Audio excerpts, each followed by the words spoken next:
Our eyes contribute to one of our five senses. They provide us with sight, which lets us perceive whatever we see. But what if I told you that what you see isn't always the truth? Don't fret though, it's not your eyes that are deceiving you, it's Photoshop. I'm a graphic communication major here at Cal Poly, and last quarter I took a course that revolved around this program. So Photoshop is no stranger to me. Although it provides many benefits, I will admit that it produces more negative effects than positive ones. It has the ability to disrupt the truth of an image, which puts the credibility of photos at risk. Photoshop is used in a variety of ways, but today I'll just be focusing on the destructive use of Photoshop in photojournalism. I'm going to explain why this software doesn't belong in photojournalism. Then I'll discuss why the standards that are currently set up to limit Photoshop are just not enough and the damage it is doing. And finally, I will discuss why banning Photoshop from photojournalism is a logical solution. So for some background information, what is Photoshop? According to Susan Jurist in the article Image Processing Program published in the Library Software Review, Adobe Photoshop is an image processing software. This means it has the ability to edit or transform any existing image. You can add or subtract things from an image, you can edit the contrast, the color, the hue, the brightness, really anything, there's no limits. And these are just some pictures of how Photoshop is used. And really, if you think of it, you can definitely create it with this software. So what is photojournalism? According to John F. Larson in the article Photojournalism, published in 2013, photojournalism is a branch of photography. They create images that contribute to the news media, and the profession demands that the work is honest while telling a story in strictly journalistic terms. So while journalists have words to tell a story, photojournalists have photos. So these are the photos that you'll see in magazines, newspapers, on the news, and these are some pictures of photojournalists in action. According to Saskia Demelker in the article What Happens When Photoshop Goes Too Far, published in 2015, photojournalists produce powerful images of current events and controversies. These photos have an important driver for social change and public policy. If the public loses confidence in the ability for photojournalists to tell the truth, then photojournalists will lose their purpose, and the key word there is truth. And that brings me to my next point. Why is Photoshop an issue? On the surface, Photoshop sounds like it provides a lot of benefits to photojournalists. If they don't get their desired shot initially when they click the shutter button, they can totally fix it with Photoshop and make a flawless image for publication. However, Photoshop should be used strictly in the world of photography as an art, and that's what I was doing in my class last quarter. We were just designing things for the purpose of art. I was a photographer for my high school's yearbooks, junior and senior year of high school, and I know how hard it is to take action shots. I would take pictures of football games and soccer, and I know how hard it can be, and I know just how easy it is to fix it with Photoshop and how tempting that can be. But photojournalism isn't an art. It is a profession that delivers news to the public. This in itself is a huge responsibility. When Photoshop is used in photojournalism, it has the power to disrupt the truth of those images that we use to receive the news. According to Suzanne Salvo in the article True Lies, published in 2008, the reason that this issue is so urgent is due to technology. Anyone with a computer these days can manipulate an image. They can completely alter reality or even change history with just the click of a button.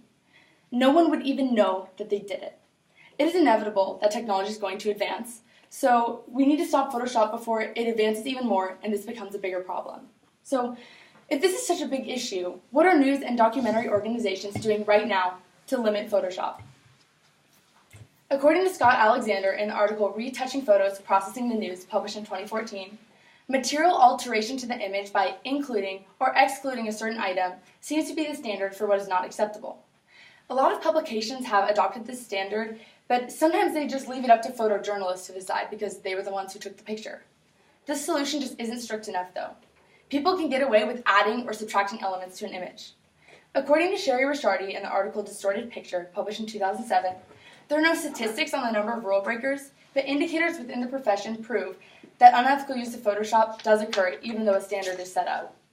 During an ethics session in Portland, a group of some 50 photographers and photo managers were asked for a show of hands how many of them think they have worked with peers who have crossed that ethical border, and nearly every arm flew in the air.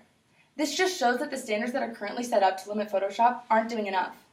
And this is an example of unethical use of Photoshop, and the photojournalist took out the woman and the man from the picture, and that might not seem like a big deal because really all you want to see is Obama anyway, but it makes Obama look isolated and alone, and this skews someone's judgment of the story because they're not getting the full picture of what the situation was. So the standard that is set up in publications allows stuff like this to happen. It also allows for photojournalists to edit the color and contrast of an image, which again might not seem like a big deal, but this is an example of why it is. So this is O.J. Simpson's mugshot, and it was published on a bunch of covers of magazines. And Newsweek didn't touch the image, but as you can see, Time magazine did. According to Deirdre Carmody in the article Time Responds to Criticism Over Simpson Cover, published in the New York Times, photojournalist Matthew Herron used Photoshop to enhance O.J. Simpson's mugshot for the public eye. That way they would sell more copies because it was a more dramatic image. He got a lot of criticism for darkening O.J. Simpson's skin, though, because they made the issue of race more prominent than it already was in this trial. This magazine cover shows just how saying photojournalists can't add or subtract things from an image just isn't enough regulation. The altering of colors skewed someone's judgment with this story. A solution to all these problems is to ban Photoshop from photojournalism, but some people might think this is a little too drastic of a change. So a proposal has been made that maybe we should just label altered images. That way people would know that things are altered.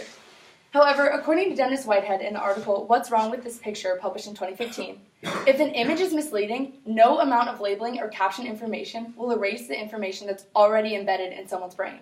The audience is derived the learning that reality provides. And this is why we just need to get rid of Photoshop altogether. Photojournalists would actually benefit greatly if Photoshop was to be banned. According to Janae Minapay in the article Rethinking Photojournalism, published in 2014, photojournalists have professional skills that allow them to create great images without heavy editing. They are photographers, not photo editors. If Photoshop is taken away, photojournalists will produce better images because they won't have the duty of photo editor to fall back on. All of their adjustments would be made on the camera rather than on the computer, so they pick better lenses and get better lighting when they're taking a picture. And this, in turn, would make them better photographers, which would give us better images that would also be truthful, so it's a win-win. Imagine a world where pictures are not seen as evidence. When you are trying to gain insight on a current event, you rely on words rather than pictures. You push them aside because they could potentially not be truthful. With the expansion of Photoshop due to technological advances, this could be our future. According to Andy Grunberg in the article Distorted Picture, published in 2007, in the future, readers of newspapers and magazines will probably view news pictures more as illustrations rather than reportage, because they won't be able to distinguish between a genuine image and one that's been manipulated. If we let this happen, then the profession of photojournalism could potentially die because no one would trust their pictures. We will no longer get professional images that contribute to our news and keep us up to date with the world around us. In conclusion, I urge you to question pictures. When you see an image on the news or in the magazine, take advantage of your role as a judge. Perceive the images as if they weren't 100% true, and find multiple pictures of an event to confirm if the image is actually real. Until Photoshop is banned from all images produced by photojournalists, we cannot depend on them solely as reliable sources of information.